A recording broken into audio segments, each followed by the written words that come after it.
that's when I started to really focus on best of breed fund managers, good quality funds under management, a little bit of alts, so things like your commercial real estate, private credit, Gotcha.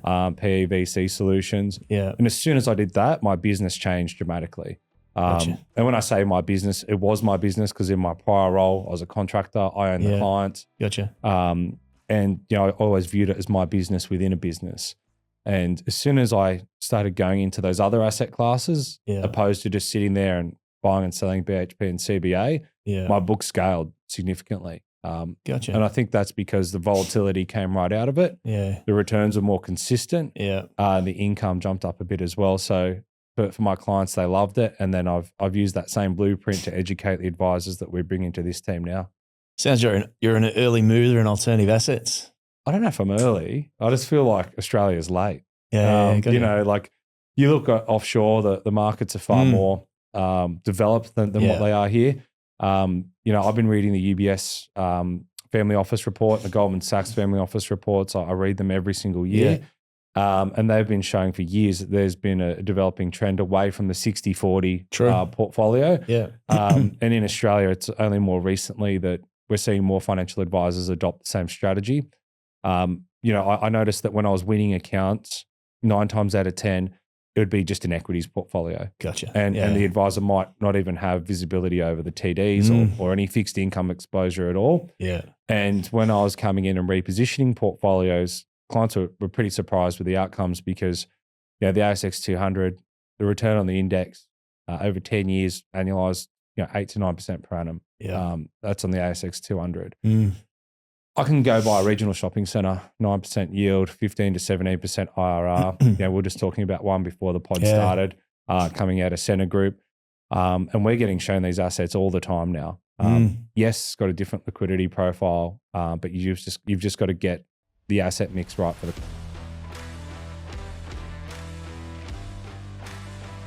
It was never hard to turn up to work, actually. I must say, I fell into financial markets. I just really loved markets, and I really loved the analytical economic kind of process. Actually, I was not everyone's fortunate to find what they really enjoy doing, and I know that was my first kind of love. I mean, I ended up running bigger teams. I mean, which was good as well. But I think I was never happier actually, plowing through data and charts and making a call on the market. Yeah. It's actually a creative job in a way, right? You think about it, because a lot of jobs are you just got to turn up and do the same thing you did the day before. But I suppose in a way, when you're that sort of role, it's a bit more creative. You can go through the data, you can form a view on it, you get other data, get other information. So you do have a bit of a free rein.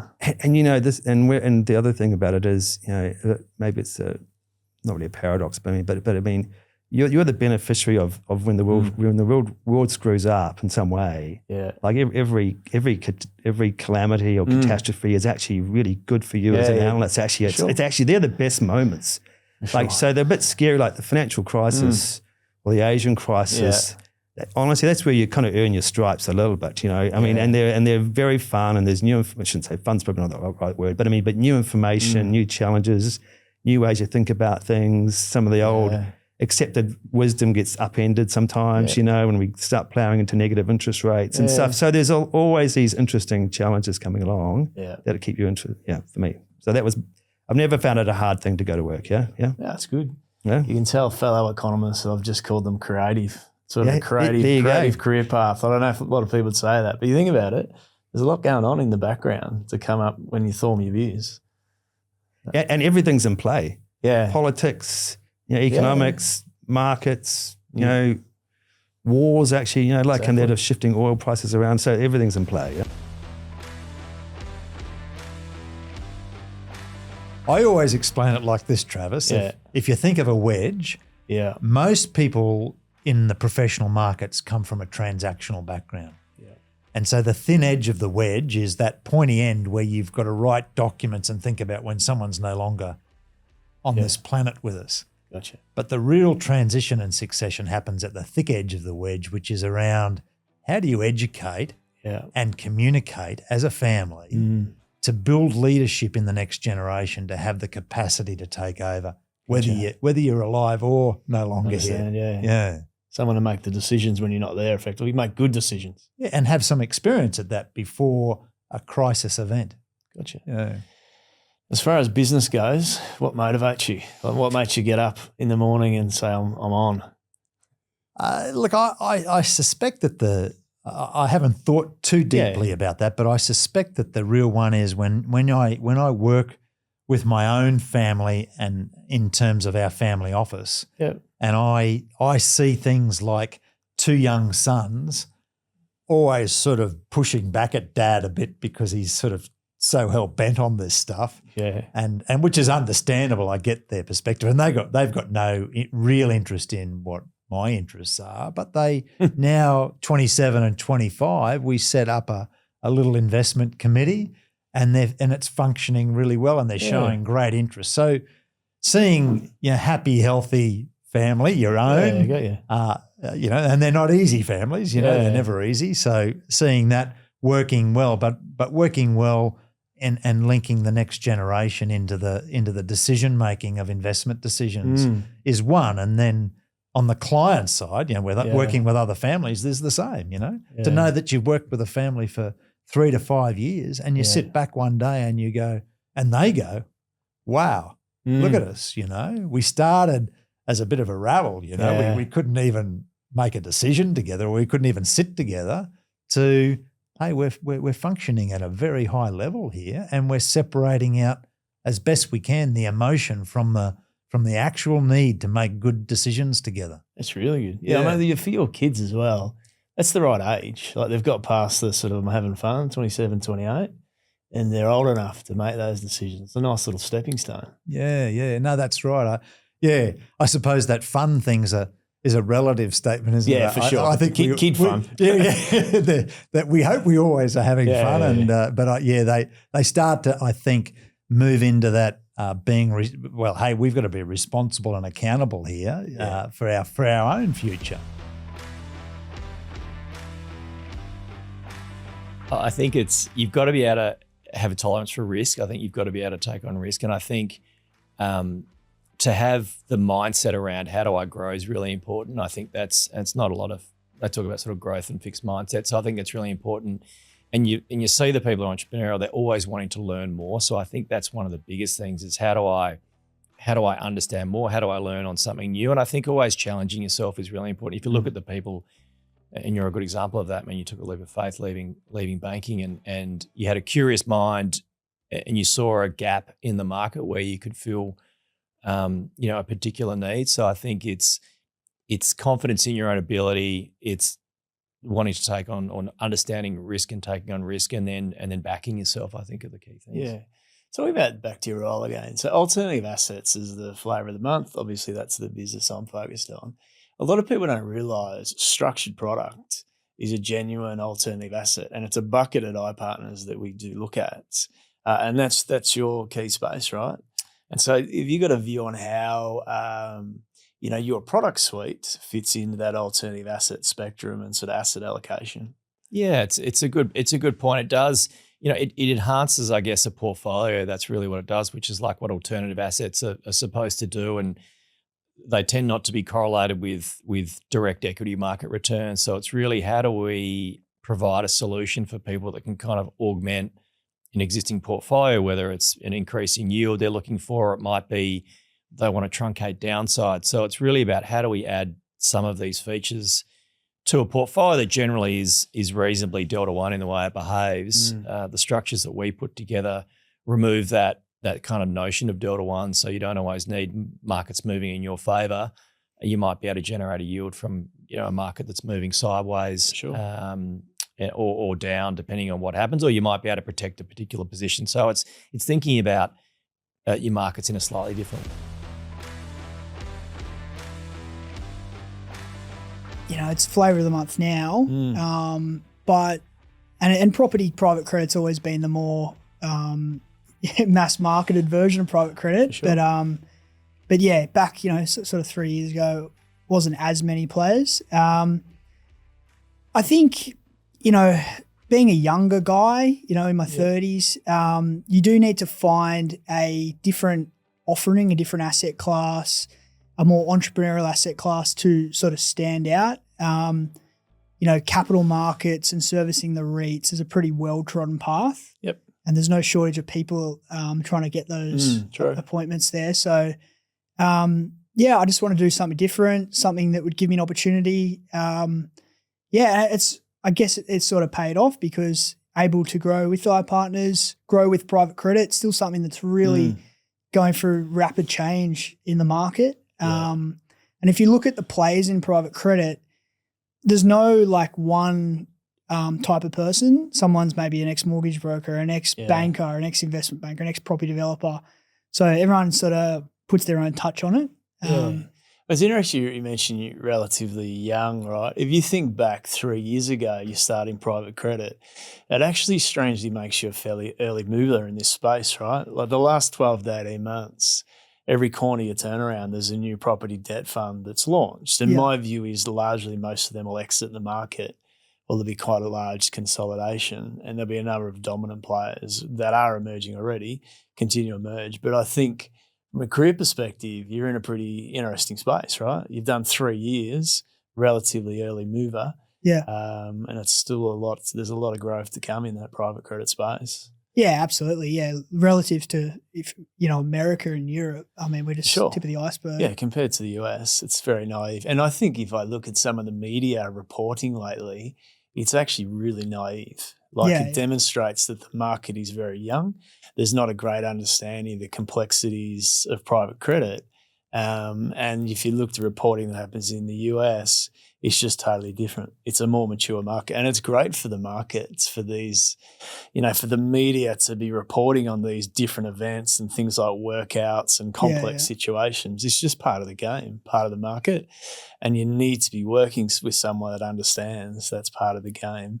And then over time, the market will mature.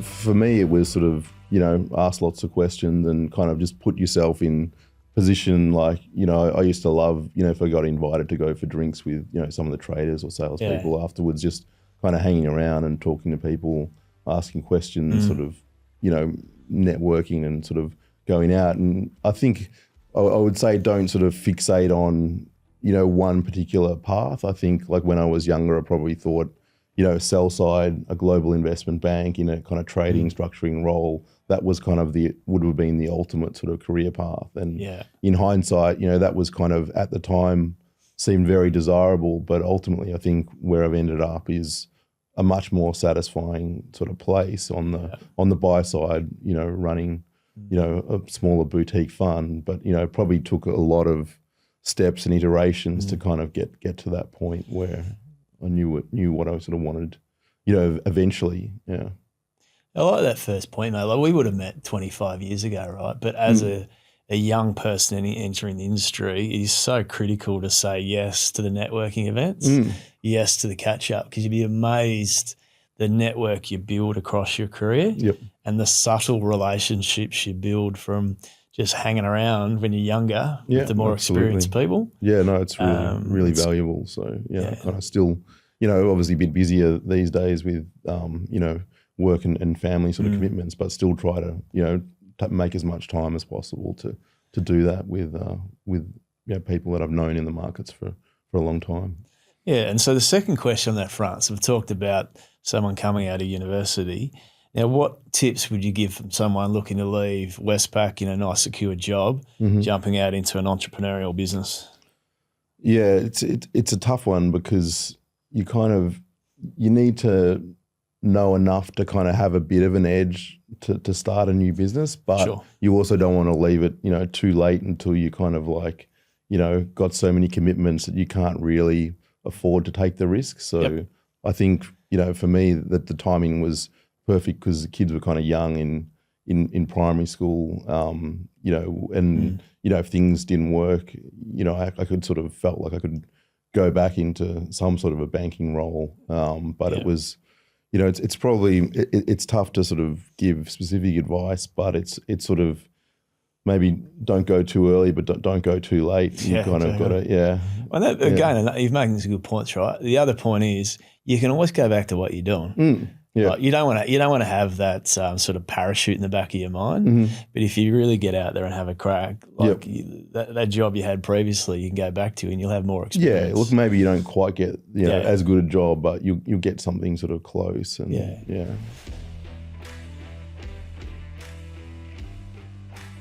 The lasting impact is real for me.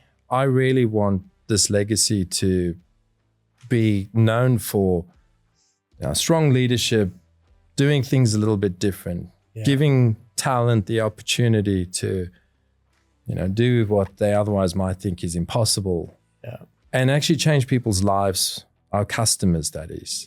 Give them something that's got more meaning, more purpose, easier, time efficient. When you mature into your later stages, and I'm far from you and I being our later stages of life, let's be clear, but your later stages of learning, you realize time is your most valuable asset. And the way I reflect that in our world is our ability to give back people's time is important. So when I measure our business, I measure time. The amount of time you might take to be on a phone waiting for somebody to answer. If you are phoning a bank or a telco, there's an hour of your time, your most valuable asset. For us, I measure it every single day, and I measure it by 7 seconds. We must answer every phone call within 7 seconds, at least 80% of the time, every day. Right? I measure that time. When somebody's looking to purchase something and they want to buy a car, and they think about the time it takes to choose to be emotively connected to that car, finance typically takes about 8 times longer. And I want to flip that around. I want finance to be 1/8 of the time it takes to transact with this emotive purchase, which is happening, and technology is enabling that. It's going to get to, So is that, because that's a pretty impressive stats. Is that because of how much you've invested in technology, or is it technology and people? Both. Like, people have certainly been the drivers of creating technology. And when we think about our business and what I'm focused on, it's always about technology. It's innovation. I think of us as a technology business distributing finance, our stock capital, to people faster than everyone else. And it's the technology that's enabling us to do that. And what's really interesting is, if I go back 12 years ago, our prime audience was the young, fast adopters of technology. Transacting on your mobile phone 12 years ago was still new. Now we've got the technology savvy customer base and audience, and technology is moving quicker, and which we're enjoying a lot. So time efficiency, technology, speed, it's everything to us.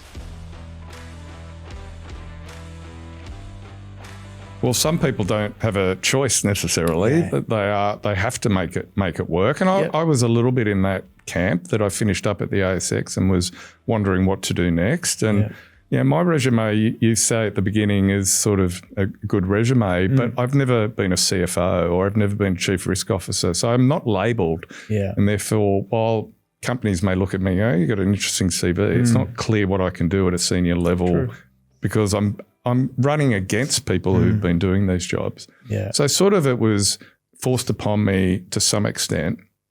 But, and this is a good lesson for anyone in your career, is to take your chances when they came. And a friend recommended me to a corporate client who was having a bit of an issue with the government, and they hadn't engaged with the government for years. So no surprise. And I helped them out. And it's just gone from there, really. And it's take your chances, but do whatever is in front of you well. And if you do it well, then 1, you feel good about yourself and gives you confidence, but 2, chances are your network will kick in and you'll be recommended. You never know the power of word of mouth. I know in my business, the kind of one of the first entities we funded, I would say that individual has referred 10 different parties, because we did our first trade, our first relationship, our first loan really well. It's amazing how it sort of kicks from there. Well, I was with you early doors, and I've recommended people to you as well. I think you run a good business, and it's who you do business with as well. You've got to have the intellect. We mentioned that earlier, but you've got to trust who you're working with as well. challenges, taking risks, like personal risks. It really just sort of, and I guess you saw this a lot at Deutsche Bank. You saw it I saw it in sort of my time at CBA as well, sort of running remediation. I see it at Soul Patts. Being able to affect change, being able to take on big challenges with big risks associated with it, often personal risk, and complex challenges. Gotcha. And so I find that really energizing. Gotcha. And if you can then do that with a team that you're working with, then it just makes it even more fun because you sort of get up in the morning, there's massive challenges during the day. I think I heard along the years somebody referred to it as you get up in the morning and then you smash through walls. And so being able to do that, but then also having a team with you and around you that shares that same passion. Love it. Yeah. I think that just the fact you use the word challenge, because I know often actual challenge means it's actually a problem. Yeah. Yeah. You get absolutely. up and there's a problem that you need to fix or solve or make decisions on, which is the other way to look at it. It is a challenge, right? It's actually quite fun. It's a lot of fun. You turn up to work every day and it was perfect. You go, well, what am I doing here? That's right. It's my life. That's right. Yeah. Good on you. We had a sort of a phrase when we were running this remediation program at CBA and the team, we sort of observed it after a little while and then realized you had like 5 really tricky decisions to make every day and 2 impossible decisions to make every week. And so that was the challenge. And so just continually smashing through the walls to get it done was just really satisfying.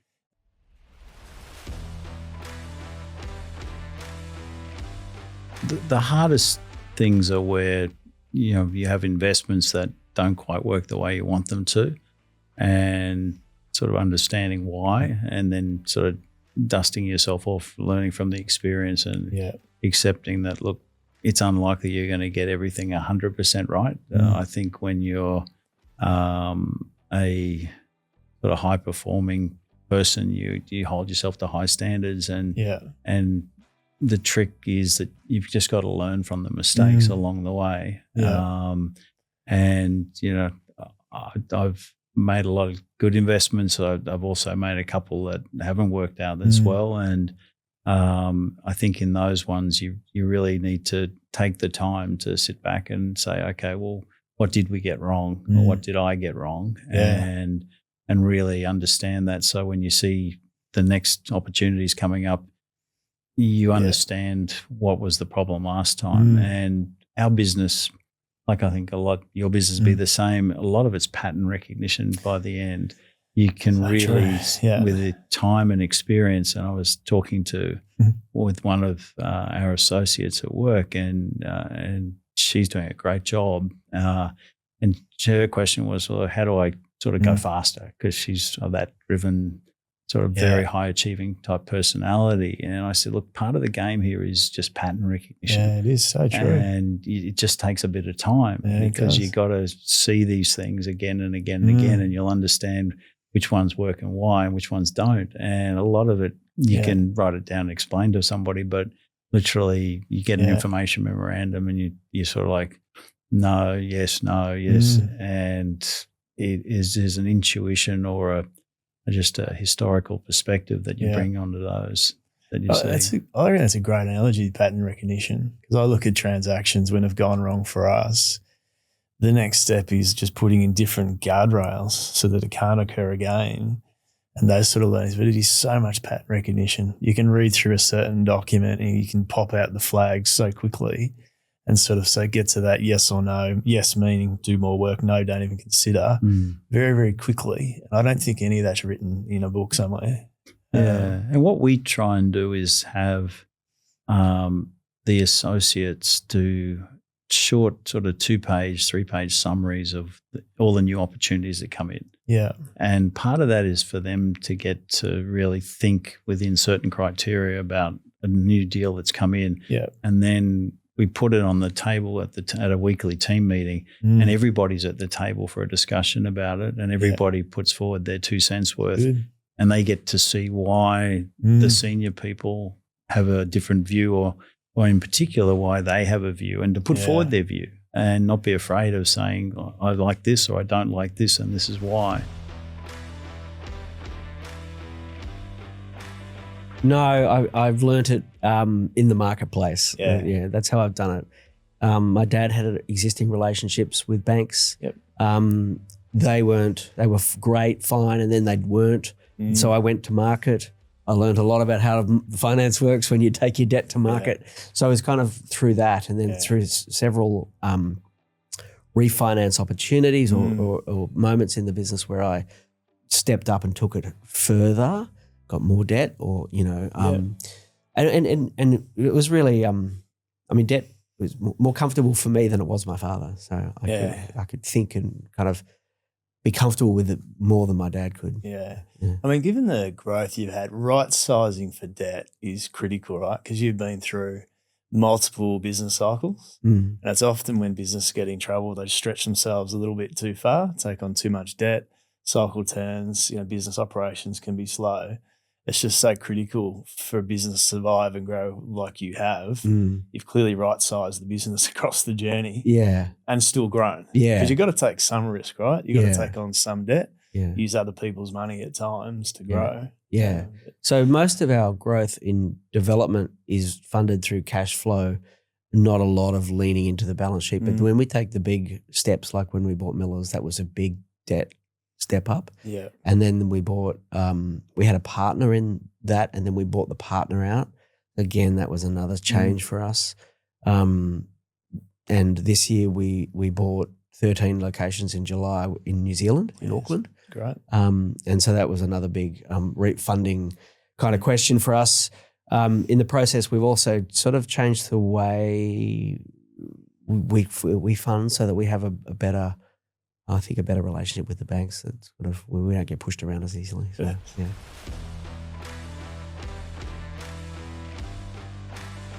One of the things I reflect on is that when I was growing up, I had things a bit too easy. Like I didn't have to work that hard to be good at school, and I was good at a lot of sport, and so I don't think I had a lot of resilience, and I wasn't really I wasn't really comfortable with failure. Yeah.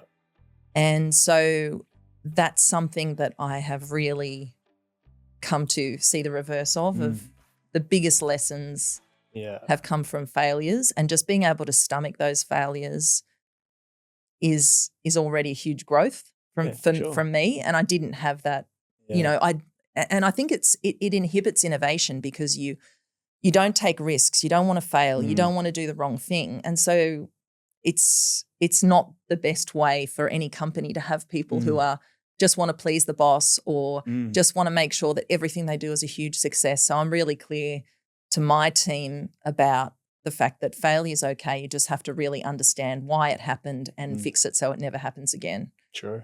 Another thing that didn't work, I think I stayed too long in certain roles where I wasn't being challenged or it was toxic. And sometimes it's good to just check in with yourself to make sure that where you are is where you should be. It's sort of that frog, the boiling frog thing. Sometimes you're just like, oh, I can deal with this. And actually one toxic place that I worked at in Belgium just was making me ill. It was making me when you go home, you can't sleep or something, and you just think, no, this is not healthy. And so I think what hasn't worked is that I wasn't aware of that quick enough. And now I'm much more aware of that for myself. And also when I see that in my team members as well, just getting them to check in with themselves and make sure they're well. Good. You must have got a bit of resilience from the tennis days if you look back, right? You could have won every game, could you? It must have been a few sets down at times. My dad always used to say, there's only two things that can happen. You can win or you can lose. There's nothing else. So he just didn't want us to stress about that when we were playing. It was just get on there and try your best. I think patience. I do see, particularly with all the different generations that are in teams now, and particularly even in our team, a lot of that, the newer ones, they are so aggressive with what they want to do, a lot with their spare cash. Now, I know you can turn around and go, particularly Superwise, it's a timing thing, and they've got time to rebuild. Yeah. But some of the stuff, it's just you kind of go, you're really that racy? They've really kind of got the 20-cent share, thinking, oh, this is going to deliver $100. Yeah. I'd love to see that, pull them aside and say, which I have done a couple of times, go, why don't you just chill out a bit and look at something that's more capital growth? Yes, not as racy. Yeah. You're not going to buy the Porsche off the back of it or whatever, but just have that patience to think, okay, let's just get in something. Yes, it can still be racy. Yeah. The beauty with it, and again, we talk about your side of the biz where you've got managed funds. You can actually get down to that higher yielding sort of categories that make it worthwhile.